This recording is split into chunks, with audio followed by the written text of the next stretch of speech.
Hello student, this is Abhishek here और स्वागत है आपका हमारे चैनल स्टडी क्लास पे।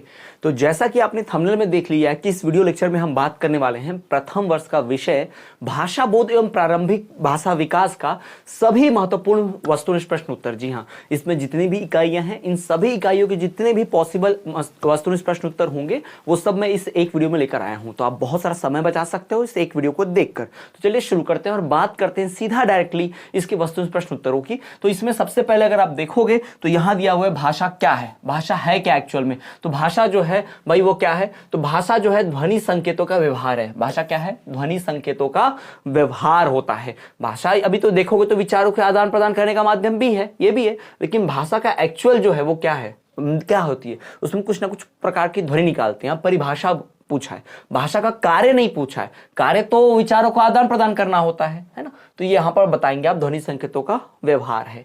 दूसरा, छत्तीसगढ़ में कौन सी भाषा बोली जाती है। तो छत्तीसगढ़ में भाई कौन सी भाषा बोली जाती है, तो छत्तीसगढ़ में यहां पर हल्बी भाषा बोली जाती है। कौन सी, हल्बी।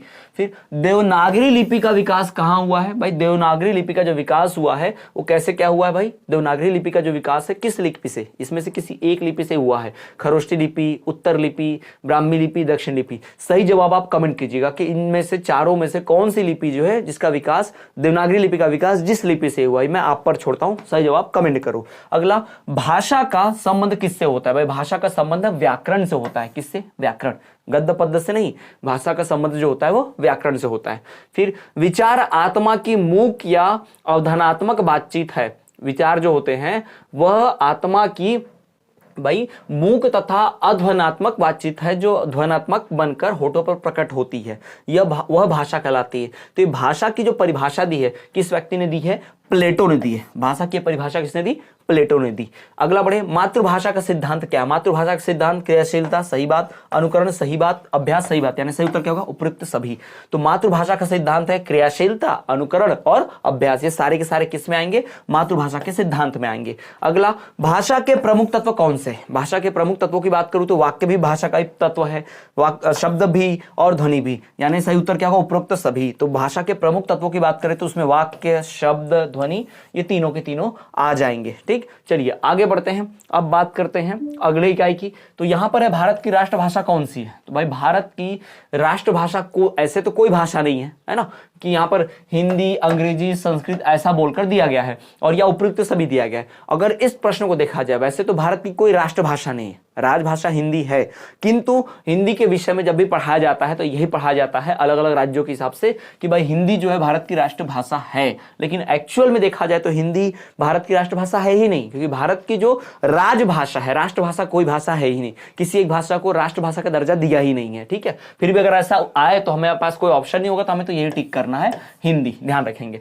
मालवी भाषा का क्षेत्र क्या है। मालवी भाषा जो है भाई वो उज्जैन के क्षेत्र बोली जाती है। तो मालवी भाषा का क्षेत्र क्या हुआ, उज्जैन। उज्जैन जो हुआ किसका क्षेत्र हुआ, मालवी भाषा का। अगला देखेंगे, हिंदी भाषा का विकास किस भाषा से हुआ। हिंदी भाषा का विकास जो है किस भाषा, हिंदी भाषा का विकास इस भाषा से हुआ, किससे, खड़ी बोली से, ब्रज से, अवधी से, राजस्थानी, है ना, ये ध्यान रखेंगे। फिर क्षेत्रीय भाषाएं कितने प्रकार की होती है। तो क्षेत्रीय भाषाएं 12 प्रकार की होती हैं, जो रीजनल लैंग्वेजेस टोटल 12 टाइप्स की होती हैं। भारतीय संविधान की 8वीं अनुसूची में शामिल भाषाएं अनुसूचित भाषाएं कहलाती हैं। इसमें कितनी भाषाओं को शामिल किया गया है, तो इसमें कुल अभी 14 भाषाओं को शामिल किया गया है। इसके धीरे धीरे समय अपडेट होती रहती है। ठीक है, 22 लैंग्वेजेस शेड्यूल्स भी उसमें, तो 22 को भी वहां पर जगह दी गई है, पर यहां पर हमारे पास वो ऑप्शन नहीं है, तो फिलहाल पुराने हिसाब से हम 14 इसको ध्यान रखेंगे। फिर संस्कृत को शास्त्रीय भाषा का दर्जा किस सन में प्राप्त हुआ, किस सन में, किस ईयर में संस्कृत को शास्त्रीय भाषा का दर्जा प्राप्त हुआ, तो सन 2005 में। जी हाँ, सन 2005 में संस्कृत को शास्त्रों की भाषा यानी कि शास्त्रीय भाषा का दर्जा दिया गया था।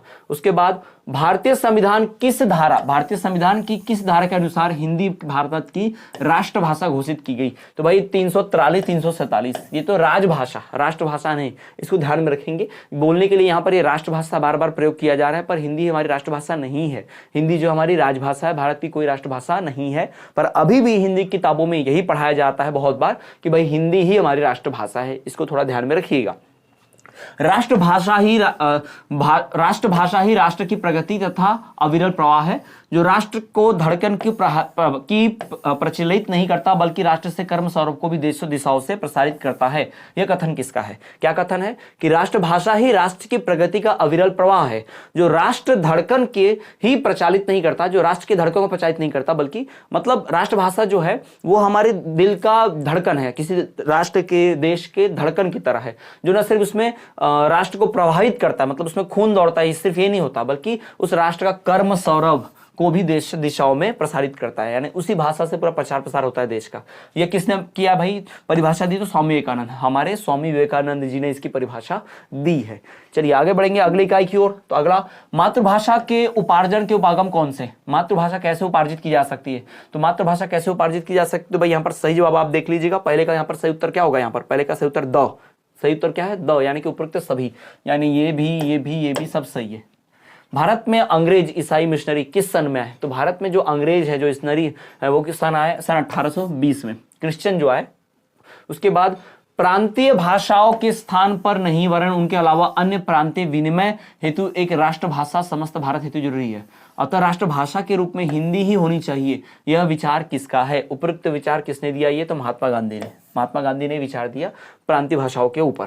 फिर मानवीकरण की प्रक्रिया में कितने चरण होते हैं? मानवीकरण की प्रक्रिया में कुल 4 होते हैं। याद रखें कितने चरण? मानवीकरण की प्रक्रिया में कुल कितने? 4 चरण होते हैं। सही उत्तर 4 रहेगा। फिर ऑफिशियल लैंग्वेज एक्ट के माध्यम से, ऑफिशियल मतलब औपचारिक भाषा, ऑफिशियल लैंग्वेज एक्ट के माध्यम से अंग्रेजी को हमेशा के लिए सह राजभाषा का दर्जा किस सन में दिया गया? तो सन 1963 में, 1963 में इसको सह राष्ट्रभाषा का दर्जा दे दिया गया हिंदी को। आगे बढ़े, बात करें नेक्स्ट इकाई की। तो नेक्स्ट इकाई में देखिए, भाषा के मौखिक शिक्षण का अभ्यास किस क्रिया से प्रारंभ किया जाता है? भाषा का जो मौखिक शिक्षण यानी भाषा का जो ओरल प्रैक्टिस होती है, वो भाई किस क्रिया से शुरू करते हैं? तो वो वार्तालाप से, बातचीत से शुरू होती है। पहले बातचीत करेंगे, बोल पाना का प्रैक्टिस। फिर चित्र वर्णन और कथा रचना के लिए उत्तम विधि कौन सी है? भाई चित्र वर्णन और कथा रचना के लिए सबसे उत्तम विधि प्रश्न युक्ति विधि है। कौन सी विधि? प्रश्न युक्ति विधि। अगला, छोटी कक्षाओं में रचना शिक्षण के लिए सर्वाधिक उपयुक्त क्या है? छोटी कक्षाओं में अगर रचना सिखाना है, कैसे सिखाएंगे? चित्र वर्णन से सिखाएंगे छोटी कक्षाओं में। फिर क्योंकि बच्चों को चित्र में ही इंटरेस्ट आता है, मजा आता है। प्रचलित संज्ञा शब्दों को सिखलाने के लिए सर्वाधिक उपयुक्त क्या है? प्रचलित जो संज्ञा शब्द है, जो फेमस संज्ञा शब्द है, जिसको हम डेली आमतौर भाषा पे इस्तेमाल करते हैं, ऐसे शब्दों को सिखाने के लिए सबसे उपयुक्त मेथड क्या है? देखो और कहो प्रविधि। यानी एक एप्पल की फोटो दिखाओ, बच्चे बोलेंगे एप्पल यानी कि सेब, है ना। तो ये अच्छी मेथड है सिखाने के लिए। शिक्षण की श्रेष्ठ प्रविधि कौन सी है? सिखाने की सबसे बेस्ट प्रविधि वो कौन सी है? प्रश्न प्रविधि। कौन सी विधि? प्रश्न प्रविधि शिक्षण की सर्वश्रेष्ठ प्रविधि में से एक है। अगली इकाई की बात करें, श्रवण कौशल कैसी प्रक्रिया है? भाई ये स्वदेश्य प्रक्रिया है। श्रवण कौशल जो है एक स्वदेश्य प्रक्रिया है। भाषाई कौशल पाठ्य सामग्री में क्या शामिल है? भाषा में जो पाठ्य सामग्री, भाषा सिखाने के लिए जो पढ़ाने की सामग्री चाहिए, उसमें क्या शामिल होता है? उसमें श्रवण कौशल पाठ्य सामग्री सही है, वाचन ये भी सही है, ये भाषा से दोनों संबंधित है, और भाषण कौशल ये तो भाषा से संबंधित है ही। यानी कि सही उत्तर क्या होगा? उपयुक्त सभी। यानी तीनों चाहिए हमें भाषा कौशल सिखाने के लिए। फिर मौखिक भाव प्रकाशन में कितने उपादानों का होना अनिवार्य है? तो 2 उपादानों का। मौखिक भाव प्रकाशन यानी मौखिक रूप से अपने भावों को प्रदर्शित करने के लिए 2 उपादानों की आवश्यकता पड़ती है। फिर मौखिक अभिव्यक्ति का कौशल किस श्रेणी का माना जाता है? मौखिक अभिव्यक्ति का कौशल जो होता है वह उच्च श्रेणी का माना जाता है, क्योंकि भाई मौखिक रूप से तभी अपनी चीजें व्यक्त कर पाएंगे जब आप चीजें समझे रहेंगे, जब आपको भाषा का पूरा ज्ञान होगा। फिर श्रवण कौशल में कितनी शक्तियां समाहित होती हैं? तो श्रवण कौशल में 1 शक्ति समाहित होती है। कितनी? 1। याद रखिएगा, कितनी? 1। तो श्रवण कौशल में कितनी शक्तियां समाहित होती हैं? 1। आगे बढ़े, अगली इकाई देखिएगा, भाषा की सबसे छोटी इकाई क्या है? ध्वनि। भाषा की सबसे छोटी इकाई क्या है? ध्वनि, जिसे स्वनिम भी कहा जाता है। हिंदी में व्यंजन वर्णों की संख्या कितनी है? हिंदी में व्यंजन वर्णों की संख्या 33 है, 33। हिंदी में स्वर वर्णों की संख्या कितनी है? 11। स्वस्वर वाचन कितने प्रकार के होते हैं? स्वस्वर वाचन 2 प्रकार के होते हैं। स्वस्वर वाचन से कौन सी अभिव्यक्ति सशक्त होने लगती है? मौखिक। भाई स्वस्वर वाचन यानी बोलकर पढ़ना, इससे आपका मौखिक सुधर जाता है। फिर उसके बाद बालक, पठन का अर्थ क्या है? पठन क्या है? पठन का अर्थ है सस्वर वाचन और मौन वाचन दोनों। पठन का मतलब सिर्फ मौन सुनना नहीं, मौन मन में पढ़ना नहीं। पठन का मतलब सिर्फ बोल के पढ़ना नहीं, पठन का मतलब मन में ही पढ़ सकते, बोल के पढ़ सकते। तो पठन में दोनों आ जाएगा, स्वस्वर और मौन वाचन।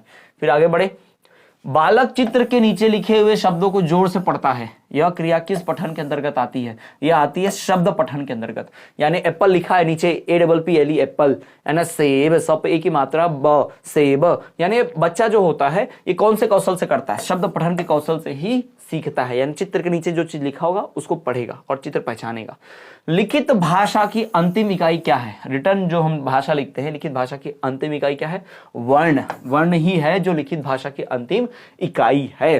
तो आगे बढ़े, चलिए। तो यहां पर वस्तुनिष्ठ आपको देखने मिलेगा। अगला, साहित्य पढ़ने से कौन सी क्षमता बढ़ती है? साहित्य पढ़ने से आपकी पढ़ने की क्षमता बढ़ती है ना, रीडिंग कैपेसिटी बढ़ती है। अगर आप लिटरेचर, साहित्य का किताब पढ़ो तो जिस वस्तु से तुलना की जाती है उसे क्या कहते हैं? उसे उपमान कहते हैं। जिस वस्तु से तुलना की जाएगी उसे क्या कहा जाएगा? उपमान कहा जाएगा। साहित्य शिक्षण का क्या उद्देश्य है? साहित्य शिक्षण का उद्देश्य होता है कि भाषा का प्रारूप देखा जाए, व्यक्तित्व विकास भी प्रभावित हो और साहित्य प्रारूप भी प्रभावित हो। तो सही, इसका सही उत्तर क्या होगा? उपयुक्त सभी। यानी साहित्य शिक्षण का उद्देश्य ये सब के सब है, तीनों। अगला देखिए, निम्न में से साहित्य की विद्या क्या है? निम्न में साहित्य की विद्या क्या है? साहित्य में नाटक आता है, हाँ। उपन्यास आता है, हाँ। एकांकी आता है, हाँ। तो उपयुक्त सभी। तो साहित्य में क्या क्या आता है? नाटक, उपन्यास, एकांकी, ये सब कुछ में आता है, साहित्य में आता है। अगला देखिए, गद्य के अंतर्गत क्या नहीं आता? गद्य में क्या नहीं आएगी? कविता नहीं आएगी। भाई वो तो कविता जो होती है वो तो अलग विद्या है एक, वो तो गद्य में आएगी ही नहीं। तो इसका सही उत्तर क्या होगा? कविता। परंपरा से भाषा शिक्षण का आधार था। परंपरा से भाषा शिक्षण का आधार क्या था? व्याकरण शिक्षण। यानी पहले व्याकरण सिखाओ, फिर उसके बाद भाषा का ज्ञान होने लग जाएगा। ये परंपरागत शिक्षा है। यानी भाषा सिखाने का जो एक नेचुरल मेथड, परंपरागत मेथड जो सालों से चली आ रही है। सबसे पहले लोग व्याकरण ही सिखाते हैं, ग्रामर ही पढ़ाते हैं सबसे पहले ना। तो व्याकरण शिक्षण क्या है? ये परंपरागत भाषा शिक्षण की विधि है। ठीक। अगला, बच्ची द्वारा मातृभाषा सीखना कहलाता है। किसी बच्चे द्वारा मातृभाषा जो सीखी जाती है उसे क्या कहलाते हैं? भाषा को सीखना मतलब भाषा का अर्जन करना, भाषा को हासिल करना, भाषा का अर्जन करना। फिर रुचिकर व तल्लीन रखने वाली कहानी से शुरुआती पाठक में विकसित होता है क्या? एकाग्रचित्ता, यानी ध्यान लगाना। अगर भाई मान लीजिए कोई ऐसा साहित्य, ऐसा किताब है, ऐसी कहानी जिसको लिखा गया है कि शुरुआत से ही बच्चे बहुत उसमें डूब कर पढ़े, बहुत इंटरेस्ट से पढ़े, बाद में इंटरेस्ट ना आए, शुरू में एकदम इंटरेस्ट आने लग जाए, तो इससे एकाग्रचित्ता बढ़ जाती है। यानी लोगों का कॉन्सेंट्रेशन बढ़ जाता है बच्चों का उसे पढ़ने के लिए। क्लियर?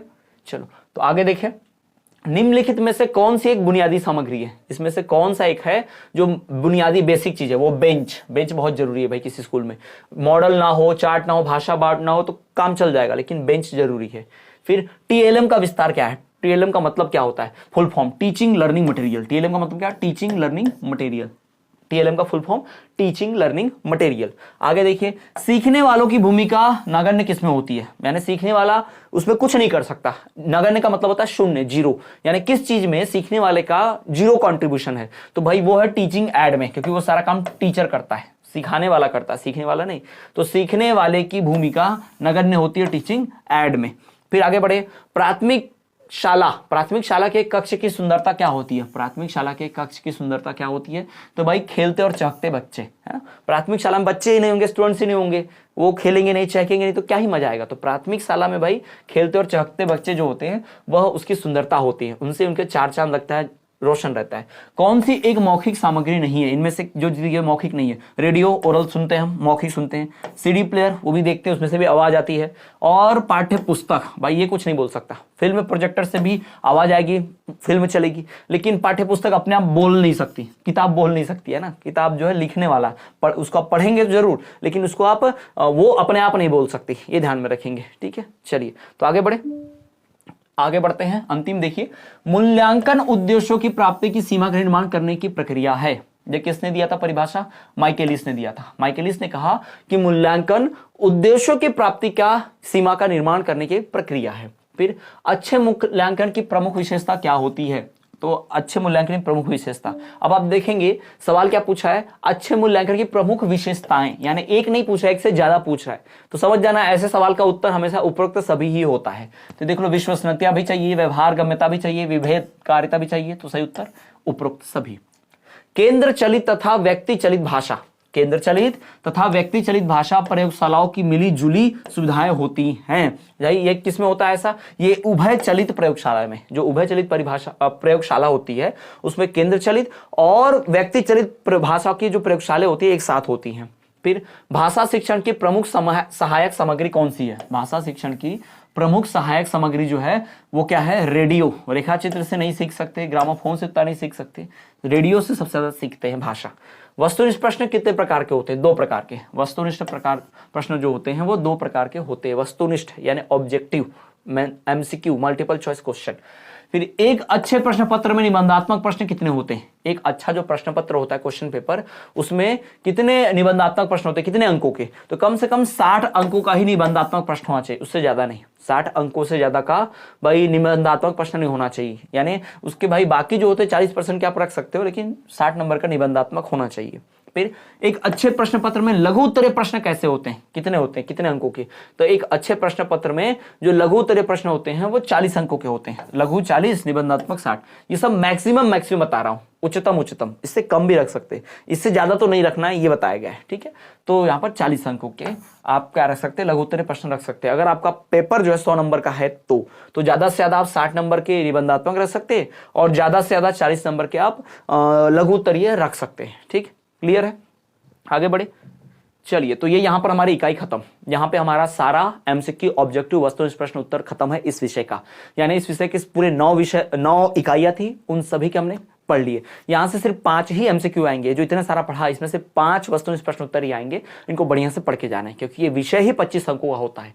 इसी इकाई का मतलब इस विषय का भाषा बोध एवं प्रारंभिक भाषा विकास का गेस्ट पेपर क्वेश्चन यानी मॉडल पेपर क्या होगा, यानी एनुअल डेट की परीक्षा के लिए कौन से क्वेश्चन पढ़ के जाने हैं वो मैंने बना दिया है। फिर 2023 का क्वेश्चन पेपर का रिव्यू भी, और ये MCQ बेस्ड भी वीडियो आपके सामने आ चुकी है। तो प्लेलिस्ट जरूर चेक करें और एक बार देख लें सभी वीडियोस, तो आपको वीडियो लेक्चर भी इकाई वार एक्सप्लेनेशन भी मिल जाएगा, वो भी पढ़ लेंगे बढ़िया से, तो आपका पेपर बहुत बढ़िया से जाएगा।